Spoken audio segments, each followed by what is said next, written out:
Basquiat, hip-hop's hot all around the globe. I witness culture unfold before me, absorb it in and write the story. Corny as it sounds, it makes me want to cry. I was born chosen to live this life, one to soar. Worlds to explore, I'm going down, undercover me. Fans hover abundantly, strangers love me.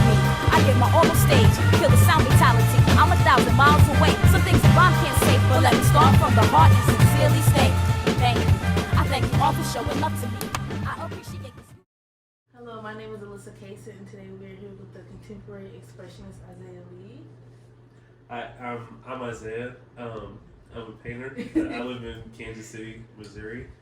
I've lived here my entire life, and I normally work with like a few different media, acrylic and pastel, but I really like oil paint too. So the first time I ever saw your work, I thought like your style was very seasoned and intentional. So how did you find your style within contemporary expressionism? I sort of started with like those modern movements with a lot of color field paintings, and so there's a lot of squares and just big blocks of color. I started with that, and then moving on, as I did more research and everything, I started to look more into artists like Basquiat, of course. This is the first one people normally look at. And then, yeah, that's sort of where it started. And then I kind of developed my own thing out of that. So color seems to play a big role in your pieces. What color do you think best represents you, and what influences your color selection?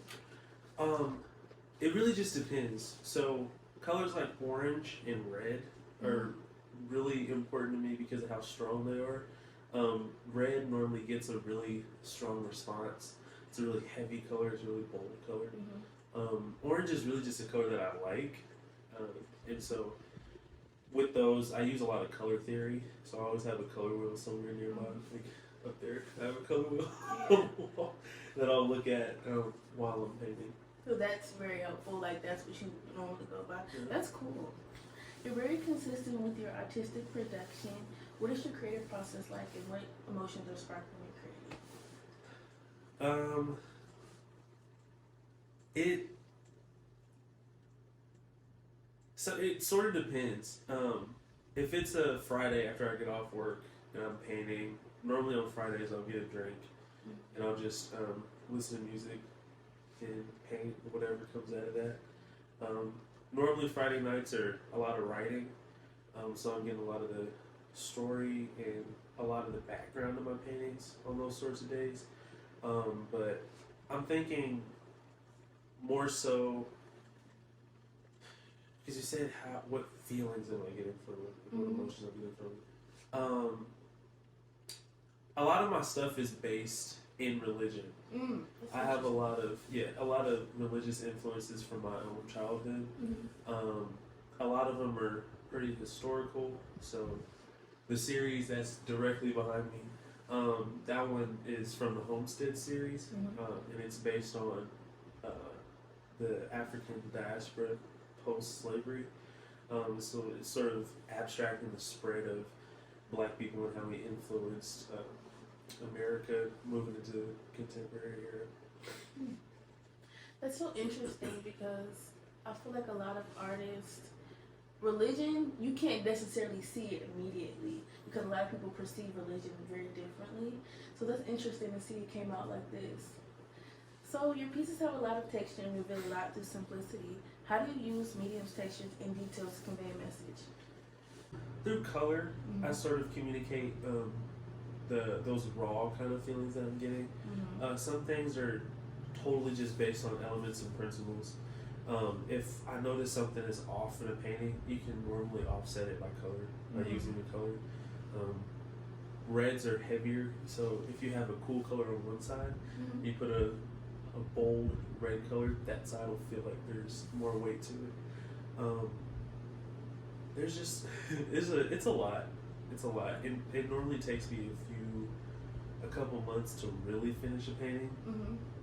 So by the time I'll show it, I've been working on it for a while. So I noticed the use of poetry in some of your work. So how did you do that? Like what made you use literature, and how do you use it? Like what words specifically? Do you use quotes from certain people? Yes, I do. I use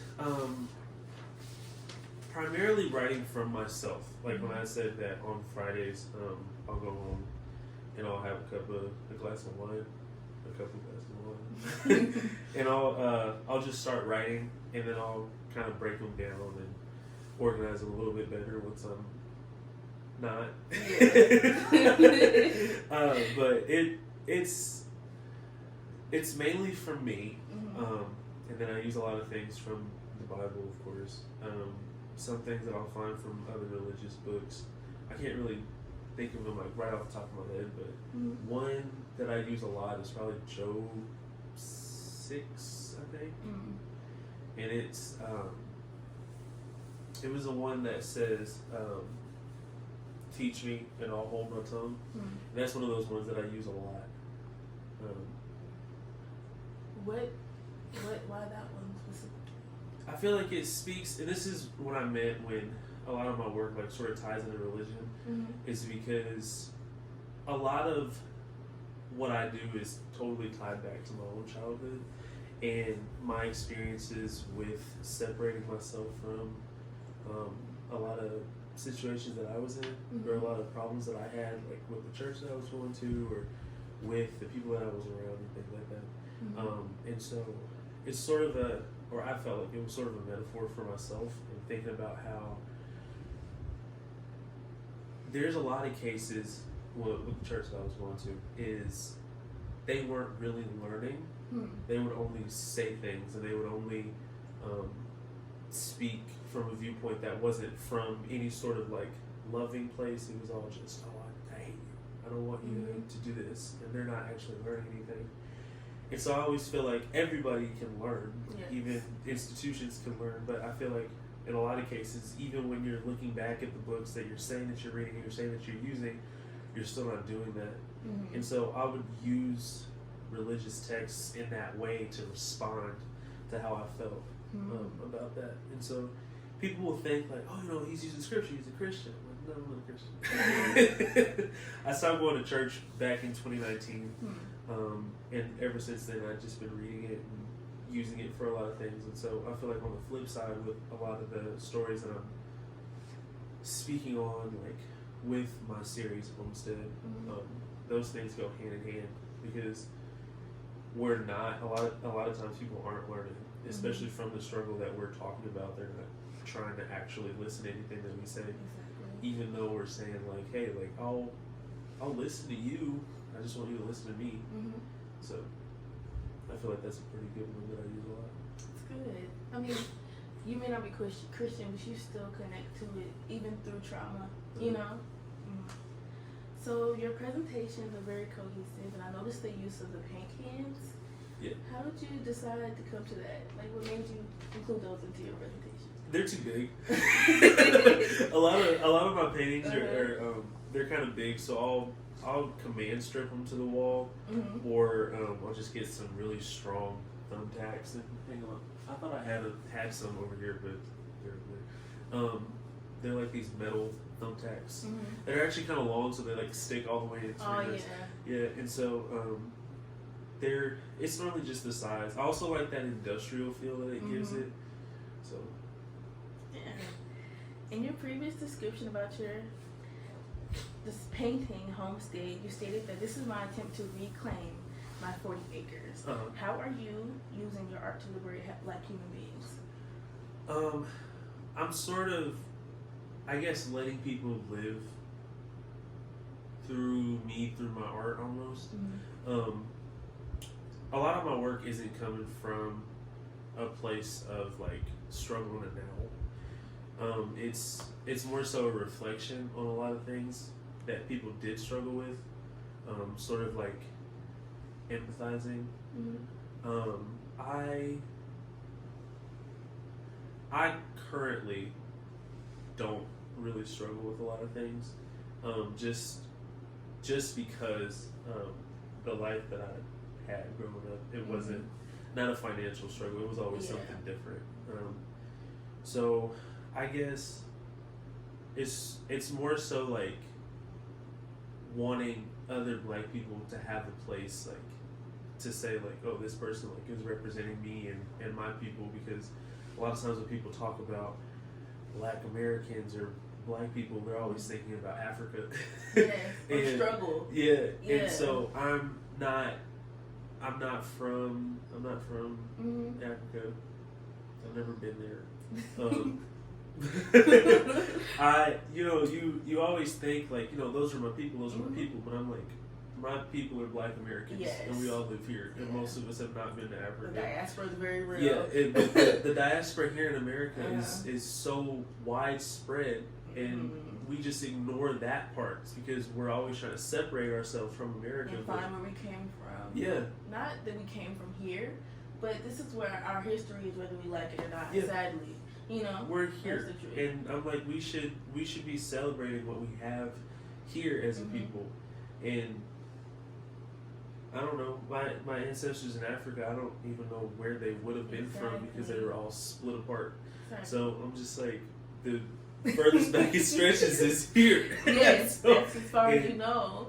And it's weird to talk about that and to say that because you're like, oh well, you're not pro Black, you're not pro African. Well, that doesn't make any sense. You can't struggle as a Black person and not be pro-Black. I mean, you can definitely have your views that are anti-Black, but like being a Black person, you have no choice but to suffer as a Black person. Yeah. So your perspective is always going to. You can try to run away from it, but you still suffer as a Black person. Yeah. And I feel like your art is very interesting because it's not representing the struggle that's expected out of us, or the thing that people see us and they're thinking that we're struggling consistently with certain things like financially, and that's not always the case. It's a celebration through struggle. Yes. That's sort of the biggest thing that I'll talk about with it is it's not always a negative thing. It doesn't always have to be this dark, dreary. We're here, and there's parts of it that we should be able to enjoy. It shouldn't all just be sad and negative. Exactly. I also don't want all of my representation in media to just be slavery or just I'm poor or I'm this or I'm that. I'm just like, I sometimes just want to be represented as a regular person. Just a regular Black artist, person. Whatever you identify with. It doesn't have to identify with the stigma that comes with Black. Like you're happy to be Black, but you don't have to identify with the stereotypes that come along with it. The stereotypes is really what I would like to avoid. Yes. That's the biggest thing. But yeah, I love like I absolutely love everything that comes with it, but I'm just kind of like I'm just not the negative things that a lot of people will try to tag on to Black people. That really sucks that they will put us into a box like that when it's so broad and there's way more than just one or two types of. Yes. That's sort of what I'm trying to say. Exactly. As a consumer, your pieces can be described as never-ending stories and ideas. How did you develop the skills of storytelling through your artwork? I was a really creative kid. I've been drawing and doodling and doing all types of stuff since I was little. I guess I used to lie a lot. I would. It was really easy for me to make stuff up just because I was creative like that. Yeah. That's so funny. Jeff Hackett's personally one of my favorite pieces. There's so much to look at, and you'll never stop finding something new. It's almost childlike, and the details add so much character, even down to the facial expression on the focal point. What inspired you to make the piece? What inspired the idea? I was absolutely terrible at math, and so growing up, I would draw on my math homework, or I would draw on math tests. Me too. Teachers, they would absolutely hate that I was spending more time on the doodles that I did on a math test than actually focusing on the math itself. But looking back on that, I was thinking, because I've always wanted to make an art piece that used like that sort of influence, and so I sort of went back to notes that I had or little cartoons that I had on math tests because you know how teachers would hand them back. We would have them. I kept some of those, and so I would have like little drawings, and I was thinking like I should make an art piece where it's like I'm acting like I'm actually a scientist, and I'm using formulas, and I'm using formulas, and I'm using these little graphs and things next to the drawing to make it look like it's all come together. And I'm making like a blueprint for a jetpack. Yeah. I really love that piece, by the way. I think that was one of the first things that really caught my eye when I went on your Instagram page. Because the way we met was random at the art show, the Blue Gallery. Was that yeah, it was Blue And you Gallery. gave me your card. And I was like, oh, okay. And I went to go follow him. I was like, he's really good. Like, thoroughly impressed. So I'm glad I met you. But your catalog so far has been very impressive. I'm excited to see more. What do you hope to achieve in the future as an artist, and how do you want your artwork to be perceived? I would like to be able to just make art and not have to have another job on the side. I feel that. It's I don't really know how to explain it. I don't really care if I get like famous, but I would like to be someone that other artists could reference or talk about or look at or want to meet. But with everyday people, regular people, people who don't really care too much about art, it's fine if you don't know who I am. But with artists and everything, like I would want to get to be in circles with artists who are like, doing like really cool stuff, making cool stuff, and just kind of be in the same circles as them, I guess. That's my biggest thing is to be included in situations like that. I get that. It's not necessarily fame, but you're in spaces with people you deem important. Yeah. Not that I think I'm just super important. Yeah, but you still want to be there, even if sometimes you want to be there, even if you feel like you're not as good as them. Yeah. And which isn't even true necessarily all the time. You've mentioned to me before that you're a student teacher. Yeah. What has teaching taught you? Patience. I have a lot of patience. There's a lot that you can actually learn from children and just the way that they talk and the way that they act. There's a lot of moments where you sometimes forget like you're supposed to have the answers, and then you realize like it's fine to not have all of them. Having 30 kids in front of you screaming and yelling, asking them your questions. Yeah, that'll kind of help with that sort of thing. It helps you sort of kind of pause and think about how like not everything is super immediate and an immediate like danger or like an immediate problem. Yeah, it's definitely easier for me to kind of stop and think about what I'm saying to people. Yeah, there's a lot that I learned, especially about talking, because I've always been kind of awkward. so yeah. Did you ever think that you would ever be in that situation where you would be having to teach other people? Yeah. No. It sort of happened because of art. I love art so much that I was just like, I don't want to do anything else. Yeah. So I needed an avenue to have that be a part of my life all the time, up until like I could just do things full time. That's good. As an artist, our job is to express ourselves. What is your perspective on self-expression, and how do you represent that?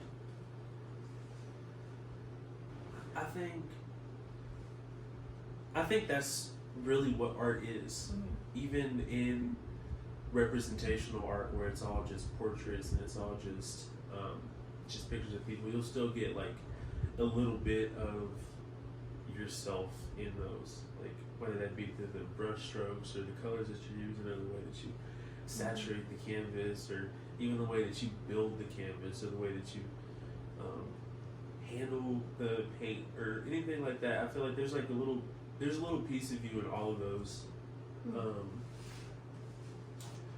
Yeah, I feel especially in media where it's painting or drawing or sculpture or anything like that, you're always gonna get that raw like human feel out of it. Yeah. Especially because like coming from you, it's your idea, like it's your perspective, and like a lot of these ideas are like things we imagine, and not everybody has the same imagination, so it's very specific and unique to us all the time. Yeah. So yeah, we're coming up on the last question. So do you have anything coming up soon? Any events? Yes, I have a show on May 5th. That's gonna be it won't be my first show, but it'll be a show that I have that's like I'm really excited about. I really want more people to come out for it. I'm going to feature pretty much all of my stuff. That one's going to be there. All of my homestead paintings are going to be there. I still have to finish that one a little bit. But it's a pretty big deal. I think that one's good. I'm excited. I'm going to be there. Cool. Yeah. Well, that's it. It was so nice interviewing you. Handshake, whatever you prefer.